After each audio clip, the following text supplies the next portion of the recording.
Okay, this is the brief pre-lecture for Wednesday's class. So we're going to be talking about marine management, and I promise that we're going to move to some more hopeful ideas and some successes in management. So there's some background that I think would be helpful for our conversation. Remember that I've sent an email out saying that we're going to start the class with the discussion component of the class, and then we'll do the lecture in the second hour. And so I'd like you to be thinking back to a couple things that we've already talked about, and I'll put it in the context of the discussion that you'll have at the outset.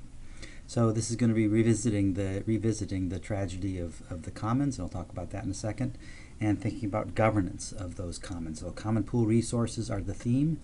Fish in the ocean or ocean resources are common pool resources, that there's open access to these resources, and as a consequence that they tend to be undervalued and hence overexploited. And so they need some kind of governance to prevent that overexploitation so that we can manage these things sustainably.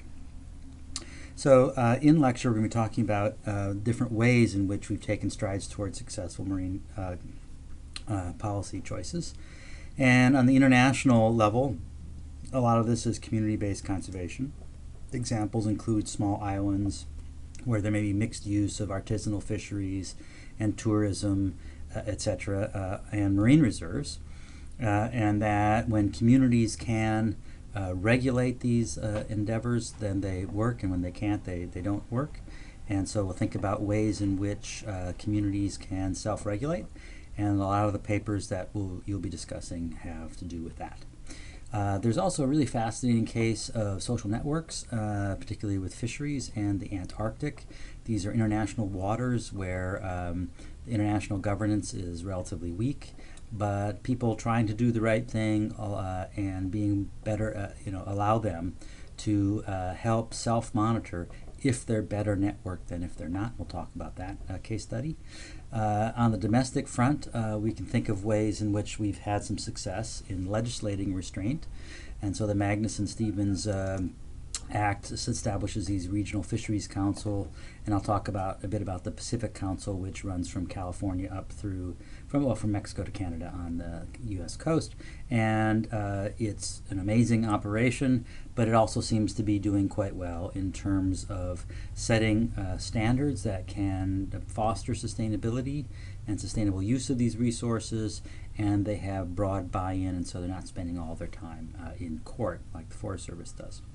And then the third one is privatizing the sea, and there are examples of lobsters and groundfish where there's actually sort of fishing areas dominated by individuals or small groups, and that they then can manage those for sustainability. But there's also this emerging idea of catch shares, that if you have some sort of resource that can be harvested, you can allocate the capacity to catch that resource, and that then individuals can either catch those resources and sell them or trade with somebody else. And this has allowed for a better management of some ocean resources. So we'll talk about that's going to be in the lecture.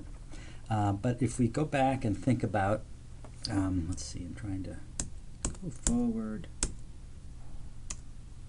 How do I? Yeah, here we go. So remember sorry about that.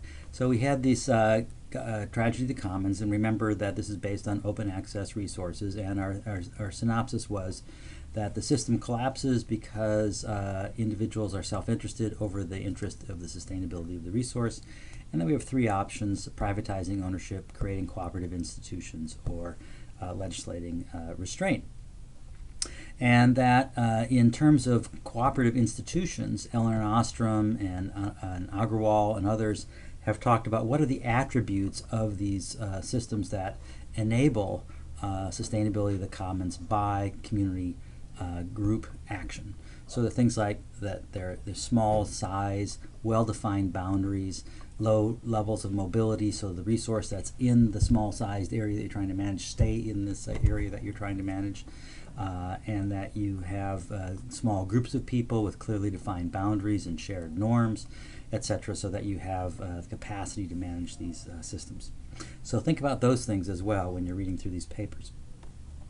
And I think you'll notice that there's a kind of an interesting dichotomy between oceans and forests, and where forests, the management has been a kind of a struggle, and that the Forest Service often spends time in court getting sued from both sides on decisions that they make. The result is that they have a relatively narrow window of flexibility in management that is heavily prescribed by the courts, and therefore it's not very adaptable because they have to go back to the courts, and so people try not to adapt the management because it's onerous. And so forest systems have large industrial constituents that the forestry industry is large relative to the fishing industry. And I have to say that on the Pacific coast, where the fishing industry is relatively young and relatively small, particularly in California relative to Washington, say, that it's a little bit less contentious and works a little bit better than it does in, say, New England, where there are vast areas like the Canadian provinces, Atlantic provinces, where the economy is based on fishing, and it's much more like a forest condition. That in forests there's lots of endangered species that have advocates and that are concerned about these issues, whereas in the oceans there's relatively few endangered species challenges. So, and some of them have to do with whales and marine mammals that are well taken care of by other legislative constraints and aren't being harvested. And so that there are relatively few advocates that create problems for marine environment, in the marine environment on endangered species. Even in salmon, there's an interest in the shared interest among the commercial fishing industry, recreational activities, and the conservationists to make salmon succeed. And the third thing is that industrial uses of forests can compromise recreational use. When you chop down a forest, it's not very pleasant to walk through, for example. And so those are competing interests, whereas commercial fishing doesn't compromise the capacity to surf, for example, or sail. And so that there's not a strong conflict between the action of fishing and then the other recreational activities out there on the ocean. The possible exception, of course, is recreational fishing, but recreational fishing and commercial fishing share a common interest of continuing to be able to fish and continue access to healthy populations of fish. So in contrast to forests, management has gone relatively well. So NOAA Fisheries advises stakeholder-driven councils which accept NOAA science and make adaptive decisions on harvest levels all the time, and we'll talk a bit about that on Wednesday.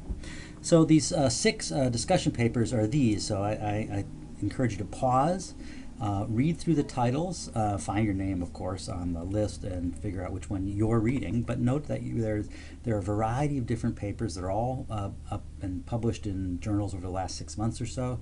Most of them are in the journal Marine Policy. They're all relatively short, but they range across a variety of different geographies and fishery resources. But they're all talking about how do we manage these local fishing, ocean resources for sustainability, and what are some of the challenges that we face. And so finally, I'm asking you to focus on these 5 questions for those discussions. And so it will have 20 minutes to discuss with your group the paper, elect someone to talk about it, and then you'll have 5 minutes per group to answer these 5 questions. So that's about a minute a question. That's not very much time, but you want to tell the rest of the group what is the focus of the paper, because most people in the class won't have read it. Is it an example of success or continued challenges? How's it going? Does this example fit neatly into one of our governance bins? So is there effective top-down governance? Is there effective community-based management? Or is there resource privatization? What are the recommended actions? I mean, why does the paper exist? Why did these people write the paper? And what is the outlook for success in conservation of those or sustainable use of those resources? And basically any other lessons learned that you would like to share with the group. Bearing in mind, when you read these, that I went online, used some search terms, found a bunch of recent papers that met the criteria of being about governance, about fish, about or fisheries, and being relatively recent and short. So I didn't spend a lot of time high grading to make sure that these papers all had a particular point. So as you're reading these things, if there's something else that you think is very interesting and you want to bring to light, that's your prerogative, and I encourage you to do so. Okay, so now I can try and stop this if I can, and then, oh boy, how do I, okay, you guys can just shut this off now. I'm trying to end the video.